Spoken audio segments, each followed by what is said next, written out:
El podcast de Mañana hay Café será la oportunidad para hablar de algunos temas con algo más de profundidad que la que nos regala la televisión. Hoy vamos a aprovechar el comienzo del mes de marzo, el mes de homenajear a las mujeres, para hablar con una mujer que representa la lucha contra las violencias de género en Manizales. Jennifer Cotasio, bienvenida al podcast de Mañana hay Café, ¿cómo estás? Hola, súper bien, muchas gracias por esta invitación tan especial, muy feliz de poderlos acompañar el día de hoy. Bueno, Jennifer es abogada, especialista en derechos humanos, entre algunas otras cosas. Cuéntanos un poquito más sobre ti, por favor. Bueno, yo soy abogada egresada de la Universidad de Caldas, aquí en esta hermosa ciudad de Manizales. Soy especialista en derechos humanos y derecho internacional humanitario de la Universidad Externado de Colombia. También soy especialista en sistema procesal penal de la Universidad de Manizales y tengo una doble titulación como magíster en Derecho Internacional por la Universidad de Barcelona, España, y además una certificación por la Universidad de La Sabana como coaching de equipos para la familia. Bueno, Jennifer, fuera de cámaras nos contabas lo que hiciste hoy, estuviste en una audiencia, pero quiero que nos cuentes a qué te dedicas todos los días, ¿cierto? Sabemos tu formación, pero ¿en qué usas esa formación todos los días, por favor? Bueno, yo trabajo para una firma de abogados en la ciudad que es especialista en derecho penal. Nosotros desde la firma de abogados, yo hago como la parte de la representación de víctimas, de mujeres, niños, niñas y adolescentes.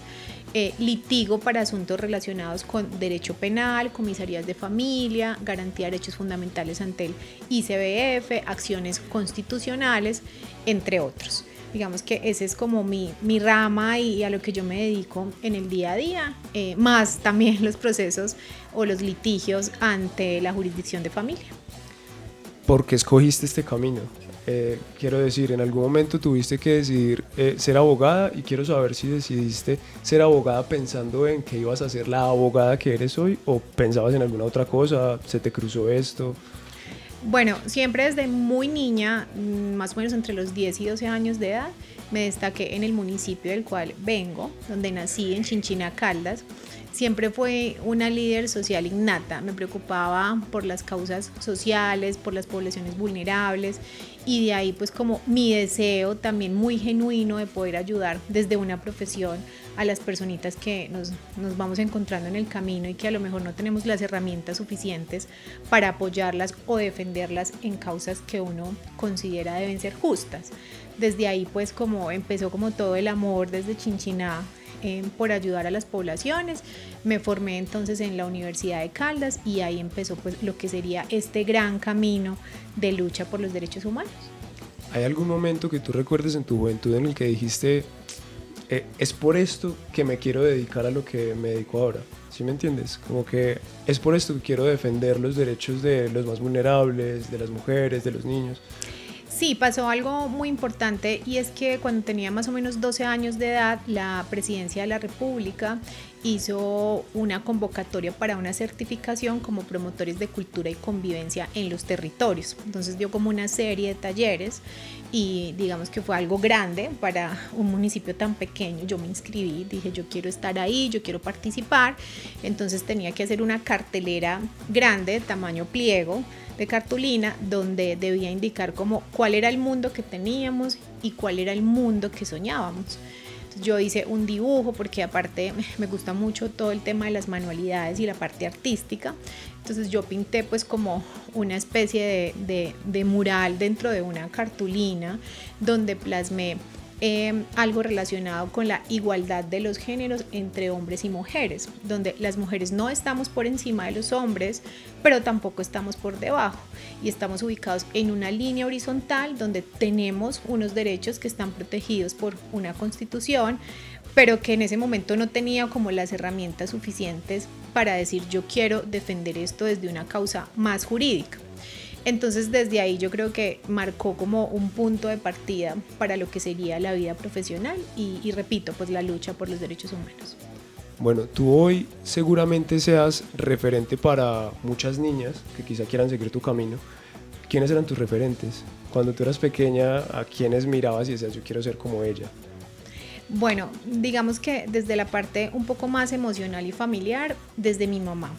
porque mi mamá fue una mujer que luchó por sacar sus hijos adelante, perdió su esposo producto de la guerra que vivimos hace muchos años, hace más de 30 años. Entonces mi mamá fue una mujer muy resiliente que, a pesar de las dificultades, estar con 2 hijos, con un trabajo donde se ganaba un salario mínimo, pues luchó por sacar esa familia adelante, y así fue como nosotros crecimos. Pero lastimosamente en el camino pues mi mamá le da un cáncer de mama y fallece. Mi hermanito muere en un accidente de tránsito y yo me termino de criar con mis abuelos maternos en una situación económica supremamente difícil. Entonces yo dije como, nada, tengo que salir adelante, tengo que ser mi propia inspiración para otras mujeres, tengo que llegar a una universidad pública y esforzarme mucho por sacar ese título, y así fue. Lo hice pues con ayuda de esos abuelitos maternos, y a pesar de que la situación cuando fue niña fue muy dura y muy difícil, considero que ahora es una inspiración para decirle a las niñas de escasos recursos que creen que no es posible llegar lejos, que no es posible tener una carrera, especializarse, hacer una maestría. Claro que sí, porque la universidad pública no lo da, y con esfuerzo y con mucho mérito y disciplina pues podemos lograr esos sueños. Y la educación verdaderamente abre puertas. Quería preguntarte, bueno, te dije que eras referente, pero no sé si tú te consideras como tal. ¿Tú consideras que eres referente para algunas personas? Bueno, pues esa palabra es muy grande, ¿cierto? Es muy grande. Yo considero que hago todos los días de mi vida, más bien, doy mi mayor esfuerzo por sacar adelante esas causas justas o esas causas nobles que queremos sacar adelante. Espero ser un referente para muchas personas, especialmente para los niños, niñas y adolescentes que creen que en el futuro, que más bien creemos que en el futuro hay muchas posibilidades, hay muchos caminos abiertos para lograr forjar una autonomía económica, un empoderamiento, un acceso a la libertad de nuestros derechos, independientemente pues si eres hombre o mujer. Creo que si es un referente desde ahí, pues me sentiría muy feliz. Claro que sí. Hasta hace un par de años fuiste la secretaria de la mujer en Manizales. ¿Cómo fue esa experiencia para ti? Bueno, esa experiencia fue muy enriquecedora porque conocí muchas mujeres, sobre todo en la zona rural. Me gustaba mucho caminar en las zonas muy apartadas del municipio de Manizales, en las zonas, pues, en las veredas, y poder llevar la ruta de atención para las mujeres víctimas de violencia. Hice grandes amigas en esas zonas rurales, todavía nos encontramos en proyectos porque tengo una asociación de mujeres. Entonces fue una experiencia muy linda que me dejó muchísimo aprendizaje.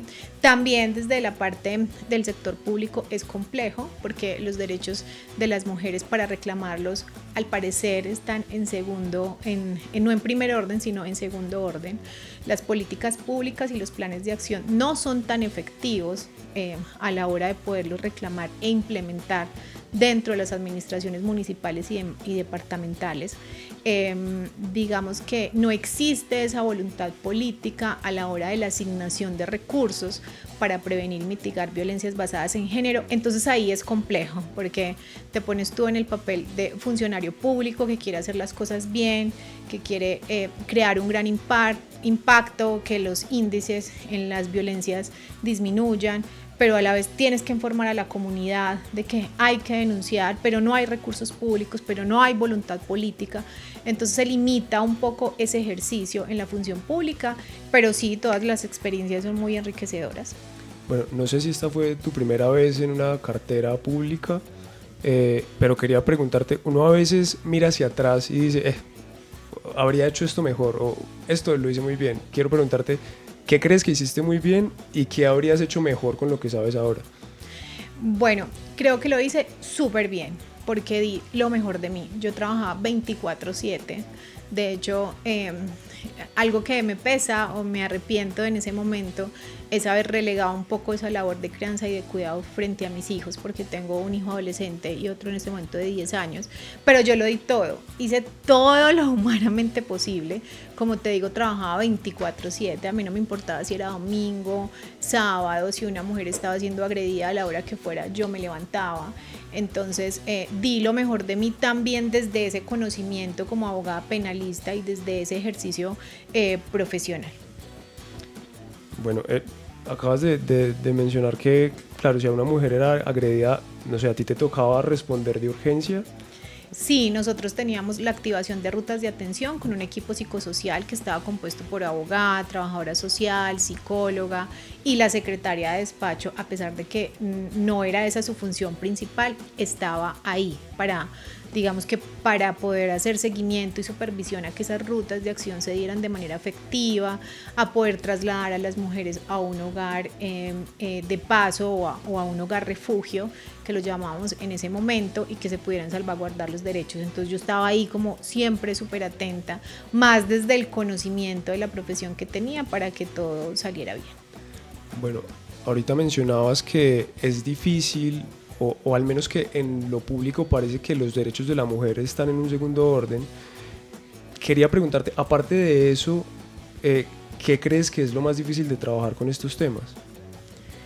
Bueno, yo pienso que lo más difícil hace relación a que no hay una política definida dentro de las administraciones municipales para que los recursos sean transversales frente a la garantía de los derechos humanos de las mujeres.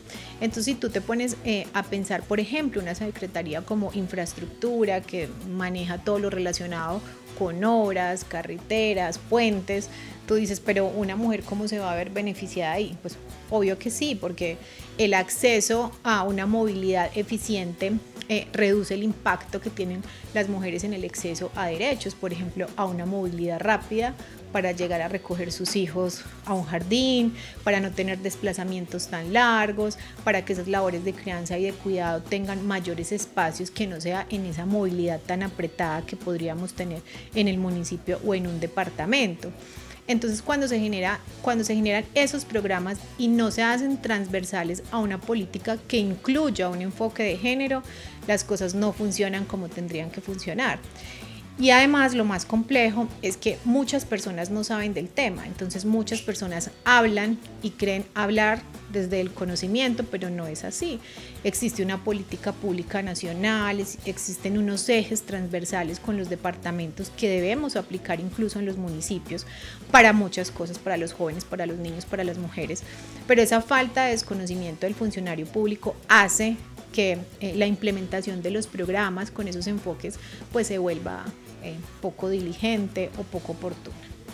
Bueno, sabemos que la ignorancia frente a este tema es mucha. Sabemos también que marzo es un mes en el que se intenta crear conciencia sobre los derechos de la mujer. ¿Para ti marzo es especial? Para mí marzo es súper especial, marzo y noviembre porque se conmemora el Día Internacional de la Eliminación de la Violencia contra la Mujer, pero marzo porque se conmemoran esas luchas de nosotros frente a la reivindicación de los derechos. No es una celebración porque hay veces que se malentiende y de pronto los hombres en su afán por querer decirte feliz día lo celebran, pero no se celebra, se conmemora, y creo que es un mes muy importante para hablar, por ejemplo, de las labores de crianza y de cuidado que ejercemos nosotras las mujeres, que está digamos que diagnosticado por la ONU Colombia y por muchos índices frente a que nosotras somos las que mayor ejercemos esas labores de cuidado y de crianza. Entonces es un mes para unirnos con los hombres, porque además trabajo, como te decía, desde el comienzo, desde mi niñez, en esa línea horizontal con los hombres, en esa redistribución un poco de esas labores de cuidado. Es un poco para hablar en este mes de eso, ¿cierto? Y para que los hombres se unan a nosotras y podamos, digamos que, resignificar lo que son esas labores en los hogares y en muchas otras esferas de nuestra vida. Súper importante. Y en ese sentido, sabemos que el feminismo parece ser tabú para mucha gente, como que tú les mencionas feminismo y dicen, uy no, yo con eso no me meto. ¿Tú qué tendrías para decirle a estas personas? Porque ¿por qué vale la pena seguir hablando de feminismo? Bueno, creo que las grandes feministas a lo largo de la historia lo único que han hecho es reivindicar los derechos de la mujer y ponernos en esa posición horizontal. Creo que a ellas les debemos muchísimas cosas, muchísimas, o sea, infinidad de cosas en el tema de participación política, igualdad de género, de acceso a la administración de justicia, de poder ocupar cargos relacionados con poder. O sea, son muchas esferas a las que nosotros como ciudadanos, hombres y mujeres, debemos al feminismo, pero también hay una mala interpretación frente a cómo ves el feminismo en nuestra época, porque muchos lo malinterpretan y por eso se hacen como a un lado, porque no quieren esas luchas de pronto tan fuertes frente a los derechos. Yo me considero defensora de derechos humanos de las mujeres, no desde una posición tan feminista, sino desde una posición más de poder garantizar ese acceso a través de la administración de justicia como abogada litigante. Entonces digamos que cuando parto de esa postura siento que acerco un poco más a los géneros, a que ustedes pueden luchar con nosotras las mujeres para resignificar muchas cosas que a lo largo de la historia pues no nos han dado, no porque no lo merecemos, sino porque falta ese lugar. Claro que sí. Jennifer, muchas gracias por acompañarnos hoy en nuestro podcast de Mañana y Café. ¿Tienes algo más que quieras añadir? No, muchas gracias a ustedes por esta invitación. Creo que es importante que los medios de comunicación y en general las personas que están o hacen parte de estos medios se preocupen por hablar un poco más sobre los derechos humanos de las mujeres, sobre esas historias que pueden inspirar otras vidas y nada, decirle a las niñas y adolescentes de nuestro departamento de Caldas que obvio que se puede salir adelante a pesar de las dificultades, que los sueños por grandes que sean siempre los podemos alcanzar, falta solo poner un poco de disciplina, empeño y creer en ustedes mismas. Listo, Jennifer, muchas gracias por ese mensaje, lo tendremos súper en cuenta. Muchas gracias a ustedes también por acompañarnos en este podcast y nos veremos la próxima semana con un nuevo capítulo.